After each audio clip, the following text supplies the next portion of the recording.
Danny, why do you suppose it is that Kentucky has always been the heartland of American whiskey making?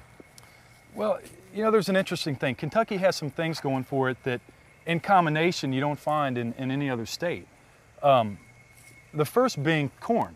Yeah. You know, one of the rules of bourbon is you have to be at least 51% corn. All the distilleries in the state of Kentucky can buy their corn within a 30 to 40 mile radius of their plant. So that's huge. Another reason is, you know, we age all of our whiskey in white oak barrels, which is another rule.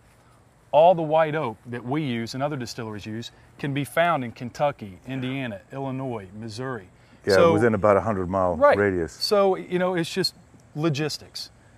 Next is a very important rule, and that has to do with our source water. Yeah. The source water in the state of Kentucky, the majority of it is naturally iron-free, and that's because it's limestone fed. So the limestone can actually act like a filter to remove the iron. And the reason why you don't want the iron in your water is because when it gets into your whiskey, it can actually leave a metallic bite. Just kind of lingers. That's not what you want. You want a nice, clean, crisp finish. So not having that iron in there is a big deal. And then the last rule just strictly has to do with climate. Just as important as the water.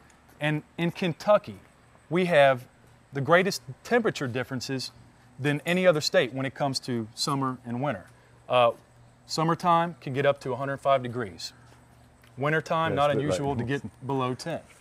And what effect does that have on the whiskey? Well, what it actually does is, you know, when that barrel's sitting at the top of the warehouse specifically, you get up to 130, 140 degrees up there. You can build a lot of pressure inside that barrel, which causes it to expand. Then as the temperature goes down, that barrel can start to contract a little bit.